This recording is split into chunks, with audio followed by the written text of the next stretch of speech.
नमस्कार, the India news सच की आवाज में आपका बहुत बहुत स्वागत है। आइए देखते हैं उत्तर प्रदेश और बिहार की 10 बड़ी फटाफट खबरें। इससे पहले आप हमारे न्यूज को कहां से देख रहे हैं कमेंट में जरूर बताएं। बाली उम्र का प्यार, 15 वर्षीय लड़की के साथ गुजरात भागा 17 वर्षीय लड़का। बलिया में बाली उम्र के प्यार में एक किशोर को जेल भेज दिया गया। 17 वर्षीय लड़के पर गांव की ही 15 वर्षीय लड़की को लेकर गुजरात भागने का आरोप है। लड़की के परिजनों ने लड़के के खिलाफ अपहरण का मुकदमा दर्ज कराया था। इसके बाद लड़का लड़की के साथ घर लौट रहा था। इसी दौरान पुलिस ने गिरफ्तार कर लिया।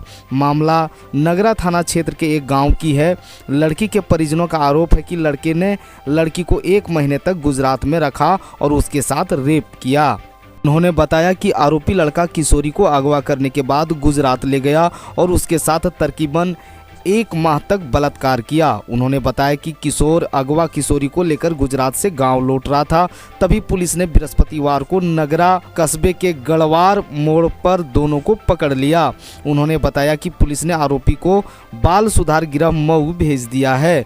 किशोरी को मेडिकल जांच के लिए जिला अस्पताल भेजा गया है। यूपी के 4000 शिक्षकों का रोक दिया गया वेतन। लेखाधिकारी और खंड शिक्षा अधिकारियों की तकरार में जिले में 4000 शिक्षकों का वेतन एक बार फिर फंस गया है। एक हस्ताक्षर के चलते दिसंबर माह का भी वेतन शिक्षकों समेत शिक्षा विभाग के कर्मचारियों को नहीं मिला है।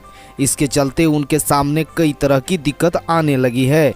लेखाधिकारी बिल पर दोबारा से खंड शिक्षा अधिकारी के हस्ताक्षर करने की बात कह रहे हैं, तो जिले के खंड शिक्षा अधिकारी संशोधन के बाद पारित बिल पर शासनादेश का हवाला देकर हस्ताक्षर करने से इनकार कर रहे हैं। यह तकरार पिछले 2 माह से चली आ रही है, लेकिन अधिकारी समस्या का समाधान नहीं कर पा रहे हैं। अखिलेश की अचानक सक्रियता पर सपा नेता ने ही उठाया सवाल। सपा आईटी सेल की गिरफ्तारी को लेकर सक्रिय हुए अखिलेश यादव पर सपा नेता ने ही सवाल उठा लिया है।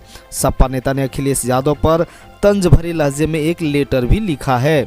सपा मुखिया अखिलेश को लिखे लेटर में सपा नेता असीम खान ने कहा, जितनी सक्रियता पार्टी के नेता मनीष जगन अग्रवाल को लेकर दिखाई है, यदि इतनी सक्रियता पार्टी के नेता आजम खान के मामले में दिखाई होता तो अच्छा होता। पार्टी के अध्यक्ष को लिखे खुले पत्र में उन्होंने कहा कि मनीष जगन अग्रवाल के लिए जिस तरह पार्टी का अध्यक्ष सक्रिय हुए वह अच्छी बात है, लेकिन अब मेरे मन में सवाल भी है, यदि सपा नेता आजम खान के मामले में इतनी बड़ी सक्रियता दिखाई होती तो यह स्थिति नहीं होती। बाहुबली विजय मिश्रा के ब्लॉक प्रमुख भतीजे पर शिकंजा। बाहुबली विजय मिश्रा के कुनबे पर प्रशासन का शिकंजा जारी है।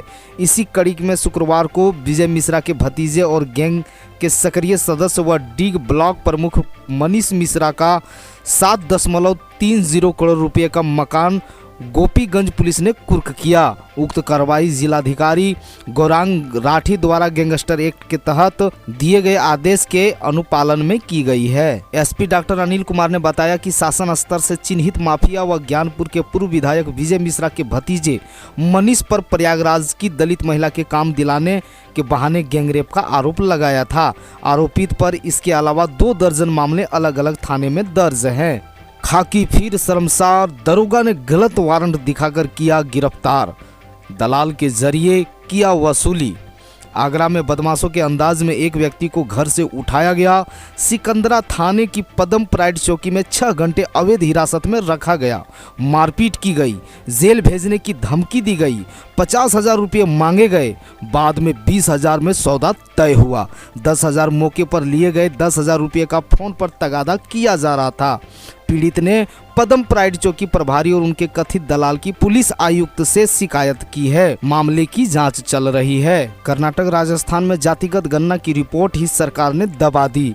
क्या नीतीश जारी कर पाएंगे आंकड़े? बिहार की नीतीश कुमार सरकार 500 करोड़ रुपए खर्च कर जाति आधारित गणना करवा रही है। इससे पहले कर्नाटक और राजस्थान में भी कांग्रेस की सरकारों ने जातिगत जनगणना करवाई थी, मगर उसका कोई फायदा नहीं हुआ क्योंकि सरकारों ने उसकी रिपोर्ट ही सार्वजनिक नहीं की। ऐसे में सवाल उठ रहा है कि क्या नीतीश कुमार बिहार में जातिगत गणना के आंकड़े सार्वजनिक करेंगे? क्या जातियों की गिनती की पूरी रिपोर्ट जनता को मिल पाएगी? रेलवे की संपत्ति चुराने वाले का खंगाला जा रहा है आपराधिक इतिहास। रेलवे की संपत्ति चोरी करने के आरोपित का नगर थाने की पुलिस आपराधिक इतिहास खंगाल रही है। रेलवे का सामान चोरी करने के मामले में गिरफ्तार सिकंदरपुर वार्ड 12 के राजकुमार को कोर्ट में पेश कर जेल भेज दिया गया है। मामले में आरपीएफ की निरीक्षक प्रभारी सुष्मिता कुमारी ने नगर थानेदार को पत्र लिखा है। उन्होंने नगर थानेदार से राज कुमार के खिलाफ थाने में दर्ज आपराधिक मामले की जानकारी मांगी है। इसमें बताया गया है कि 16 नवंबर को राजकुमार के खिलाफ रेल थाने में एफआईआर कराई गई थी। निरीक्षक प्रभारी ने बताया कि राजकुमार को रेलवे का लोहा व अन्य संपत्ति चोरी करते पकड़ा गया है। इसका आपराधिक इतिहास लेना जरूरी है। नगर थानेदार श्री राम सिंह ने बताया कि आरोपित का आपराधिक इतिहास जुटाने की जिम्मेदारी दरोगा ओम प्रकाश को दी गई है। शिक्षा मंत्री को बर्खास्त करने की मांग। विश्व हिंदू परिषद के कार्यकर्ताओं की बैठक आयोजित हुई।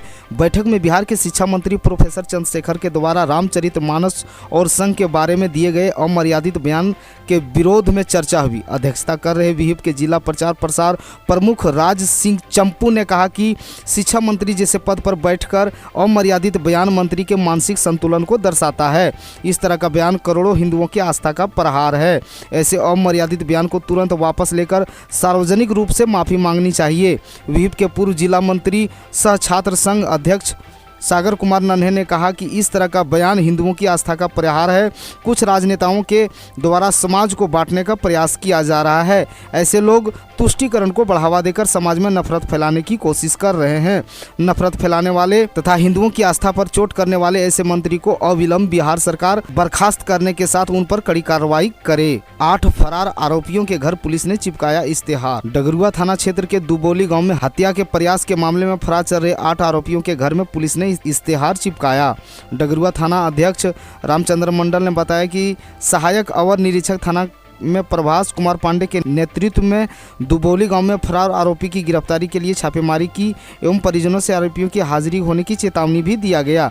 प्रभास कुमार पांडे ने बताया कि पूर्व में ही कई बार छापेमारी की जा चुकी है, लेकिन आरोपी के परिजनों के द्वारा कोई सहयोग नहीं किया गया, जिसके बाद विधि सम्मत कार्रवाई करते हुए कोर्ट नोटिस पर 8 आरोपियों के घर इश्तेहार चिपकाया गया है।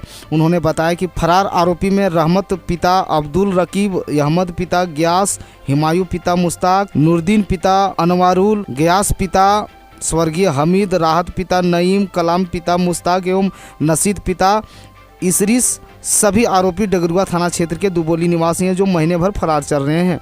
उन्होंने बताया कि फरार आरोपी जल्द हाजिर नहीं हुए तो कोर्ट के नोटिस पर सभी फरार आरोपियों के घर कुर्की जब्ती की जाएगी। जेडीयू के पूर्व राष्ट्रीय अध्यक्ष शरद यादव अब नहीं रहे।